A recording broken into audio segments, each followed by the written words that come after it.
You know, we trust doctors with our lives, with our deepest vulnerabilities. But have you ever stopped to think about this system that trains them? What if the very process designed to create healers is actually breaking them? Today, we're going to pull back that curtain on medical school and really look at the hidden cost of chasing that dream. So, what does it really take to become a doctor? I mean, we all have this picture in our heads, right? Grueling hours, impossible exams, just a mountain of science to memorize. But honestly, that's maybe half the story. The other half is this intense, emotional, and psychological marathon that almost nobody talks about. When I first came across this quote from a student, it stopped me in my tracks. They're not talking about figuring out how to pass biochemistry. They're talking about survival. It's such a raw, honest confession that for so many of these students, the daily grind is just about trying to keep their head above water. And here's something that's, well, it's pretty shocking actually. Medical students, when they first start out, their mental health is right on par with, or sometimes even better than, their peers in other fields. But as they move deeper into this high-stakes, hyper-competitive world, something starts to go wrong. Something starts to break. And we're not just talking about feeling a little stressed out. No, this is like a full-on physical and emotional siege. Students talk about this profound exhaustion that just leaves them feeling completely hollowed out.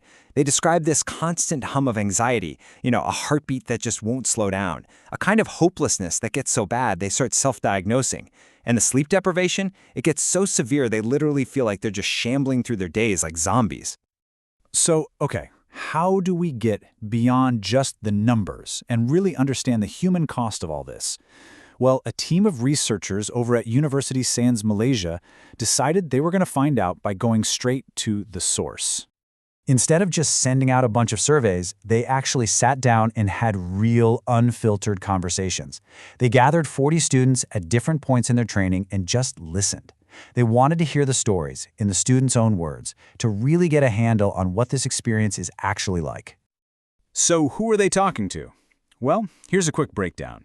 As you can see, it was a pretty good mix of students. They had people from their very first year all the way up to their 5th year, which gave them this really rich blend of perspectives, from the newcomers to the ones just about to become doctors. And what they found, it's a huge insight. Turns out, a student's personal well-being, the way they cope with stress, and their professional behavior, these aren't separate things. Nope, they are locked together in this constant dynamic interplay.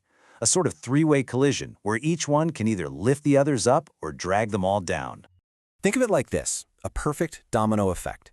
A serious hit to a student's mental well-being. That's the first domino. It falls and it knocks over their ability to cope. And when that coping domino falls, it crashes right into their professionalism, the very foundation of what makes a good doctor. It's a chain reaction. And that middle domino, coping, that's the whole ballgame. It's the critical turning point. The way a student decides to deal with all that insane pressure can either be a firewall, protecting them from the worst of it, or it can be an accelerant, just fanning the flames of burnout. And the students basically described two completely different paths you could go down. On one side, you've got the positive, healthy strategies, reaching out to your friends, playing sports, leaning on your faith, trying to stay organized. But then there's the other side, the negative path, pulling away from people, pretending there's no problem, or just using sleep to escape from it all. And this right here, this is what positive coping looks like in the real world. This student realized that their strength didn't come from bearing the stress, but from sharing it. It's just such a powerful reminder that sometimes the best medicine you can get is just a real human connection. And then you have the flip side. This is the sound of a future doctor who is in real trouble. The denial, the isolation, it's not a solution, it's a symptom. It's a symptom of a system that just isn't there to help them when they're struggling the most. So what happens when that third domino, professionalism, really starts to wobble? Well, that internal struggle, it doesn't stay internal for long. It starts to leak out into their actions, and it affects their ability to become the kind of empathetic, trustworthy doctors that we all need them to be. But let's be clear.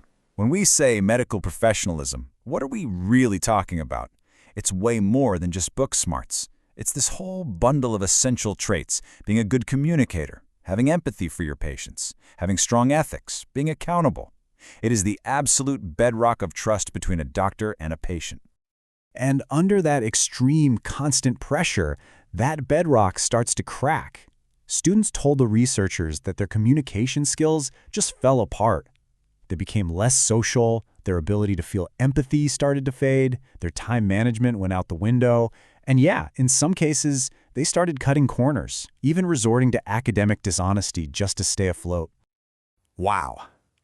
Just let that sink in for a second. This admission is so honest and, frankly, it's pretty scary. Empathy is supposed to be the heartbeat of good medicine, and here we have a future doctor saying, flat out, that the stress of their training is literally stripping away their ability to feel for other people. That has huge implications. And it doesn't just stop at the emotional stuff. When these students are pushed right to their breaking point, all of that pressure can start to warp their moral compass, too. Okay, this next quote, honestly, it kind of blew my mind. It just shows how normal this kind of thing can become. Asking a friend to forge your signature for attendance, it's talked about so casually, like it's no big deal.